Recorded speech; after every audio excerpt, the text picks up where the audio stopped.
আবিরে আমি তোর কাছে ক্ষমা প্রার্থী, ক্ষমা করে দে। আমি কেমন ওমর তো জানো, যে ওমর ছিলাম জাহান্নামের আসামি, যে ওমর তরবারি নিয়ে গিয়েছিলাম রাসূলুল্লাহর ঘাড় আলাদা করার জন্য। সেই ওমর নবীর সুন্দর মায়াবী চেহারার দিকে তাকাইয়া নবীর বরকতে আমি নবীর হাতে হাত দিয়ে কালেমা পড়ে মুসলমান হয়ে গেলাম।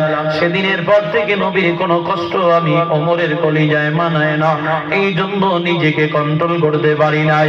সাহাবী আমার নবী দুর্বল, তুই আমার ভাই, আমার ভাই হইয়া তুই আমার নবীকে আঘাত করবি না।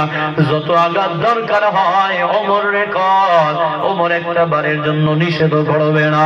নবী কয় ওমর তুমি পাগলামি করিও না, শান্ত হয়ে যাও। ওসমান আলী দাঁড়াইয়া গেল, সাহাবায়ে কেরামের একে ওমর, এই কেউ বলে আমাকে আঘাত করো, আবার কেউ দাঁড়াইয়া যায় কয় আমারে আঘাত করো, নবীরে করিও না।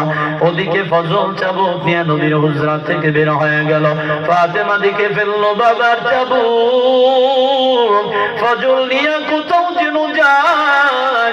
ফাতেমা ডাক দিয়া কয় এই ফজল কি ব্যাপার, কারণটা কি? আমার বাবা তো দুর্বল, আমার বাবা অসুস্থ, আমার বাবা তো চাবুক চালাইতেও পারবে না, যুদ্ধের ময়দানেও যেতে পারবে না, কেন আমার বাবার চাবুক নিয়ে যাইতেছে রে ফজল? ফজল ডাক দিয়া কয় ফাতিমা রে, তোমার বাবা যুদ্ধের ময়দানেও যাবে না, চাবুকও চালাবে না, তবে এই চাবুকের দ্বারা তোমার বাবা নিজের অজান্তে কাউকে আঘাত করেছে।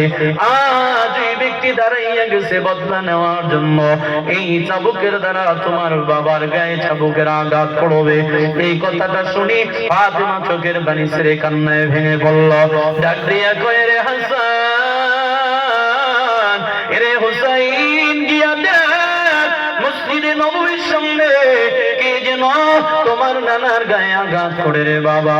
খবরদার, আমার বাবা দুর্বল, আমার বাবার গায়ে যেন কেউ আঘাত না করে রে হাসান হুসাইন। তোরা দুইটা ভাই গিয়া দাঁড়াইয়া যাবি, পিঠ পেটা সব আঘাত গুলা নিবি, কিন্তু বাবার গায়ে চাবুকের আঘাত লাগতে দিবি না। এই কথা শুনে হযরতে হাসান হুসাইন দৌড় মেরে চলে গেল মসজিদে নববীর সামনে। গিয়া সাহাবীর সামনে গিয়া দাঁড়াইয়া সাহাবীকে জড়াইয়া ধরে চোখের পানি ছেড়ে কান্নায় ভেঙে বলল, আর দিকে দিকে বলে রে সাহাবী, নানার দিকে তাকাইলেও কি তোর মায়া হয় না? আমার নানা কত দুর্বল অসুস্থ মানুষ, এই নবীর চেহারার দিকে তাকাইলেই তো পেটের ক্ষুধা নিবারণ হয়ে যাইত, এই নবীর চেহারার দিকে তাকাইলে দিলের সব কষ্ট দূর হয়ে যাইত। যেই নবীর শরীরে মশা মাছি পর্যন্ত বসাটা আল্লাহ তাআলা হারাম করে দিয়েছে, কিন্তু আজ তুমি সাহাবী হইয়া কেমন করে নবীর গায়ে আঘাত করবা? দিলে কি নবীর জন্য মায়া হয় না? নবী কয় হাসান, এই পাগলামি করিও না, আমার আঘাত আমার নিতে দাও। হাসান হুসাইন ডাক দিয়া কয় রে সাহাবী, আমার নানার গায়ে আঘাত করিও না, নানারে যদি আঘাত করো, এই কথাটা যদি আমার মা ফাতেমা জানে, আমার মা সহ্য করতে পারবে না, কারণ এই দুনিয়ায় আমার মায়ের আমার নানা ছাড়া আপন বলতে কেউ নাই। আমার মায়ের মা নাই, আমার মায়ের মা মাকে এতিম করে চলে গেল, কিন্তু তার বাবা মুহাম্মদুর রাসূলুল্লাহ এই দুর্বল মানুষটার গায়ে আঘাত করিও না। আমরা নবীর কলিজার টুকরা হাসান হুসাইন হাজির, চিন্তা নাই, যত আঘাত করতে মনে চায় করতে পারো, তবু নানাজির গায়ে আঘাত করবা না। নবী কয় হাসান হুসাইন, ওমর, ওসমান, আলী, আবু বকর, তোমরা যার যার গন্তব্যে চলে যাও। সাহাবী রে, এই নে চাবুক, তুই আমার পিঠে আঘাত কর যেমনি আমি তোমাকে আঘাত করেছিলাম। সাহাবী চাবুক নিয়ে দাঁড়াইয়া নবীর পিঠের পিছনে গিয়া ঘোষণা করলো, পয়গম্বর, যখন আমি আপনাকে আঘাত করেছিলাম তখন আমার পিঠের মধ্যে কোনো কাপড় নাই, চাদরও ছিল না, ঠিক আপনার পিঠের মধ্যে কাপড় দেখা যায়, চাদরও দেখা যায়, ও নবী, এটা যদি সরাইয়া না দেন আমি আপনাকে আঘাত করব না, ওয়াদা, প্রতিজ্ঞা, আমি আপনার খালি গায়ে আঘাত করব।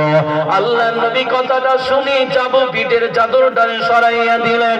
সাহাবী নবীর পিঠের পিছনে সামনে দাঁড়াইয়া হাত থেকে চাবুকটারে জমিনের মধ্যে ফালাইয়া দিল। নবীর দুই সিনার মাঝখানে মহরে নবুয়তের মধ্যে সাহাবী নিজের ঠোঁট দুইটা লাগাইয়া একটা চুমা দিয়া নবীর দুইটা পা জড়াইয়া দুইটা চোখের পানি ছেড়ে দিয়ে কান্নায় ভেঙে বলল, আর ডাক দিয়া কয়, আল্লাহর হাবিব, আপনি কেমনে ভাবলেন আমি আপনাকে আঘাত করব? ও নবী, যেই চেহারার দিকে তাকাইলে পেটের ক্ষুধা নিবারণ হয়, যেই চেহারার দিকে তাকাইলে সকল কষ্ট দূর হয়, যেই চেহারার দিকে তাকাইলে সব কিছু ভুলিয়া যায়, দুনিয়ার কথাটাও ভুলিয়া যায় গো নবী, ওই নবীর কি আঘাত করা যায়? যেই নবীর জন্য জীবন দেওয়ার জন্য প্রস্তুত হয়ে যাইতাম, বেঈমানদের তীরের সামনে দাঁড়াইয়া যাইতাম, বেঈমানদের তলোয়ারের সামনে দাঁড়াইয়া যাইতাম, ওই নবীর গায়ে কি আবার চাবুকের দ্বারা আঘাত করা যায়নি? ও নবী কেন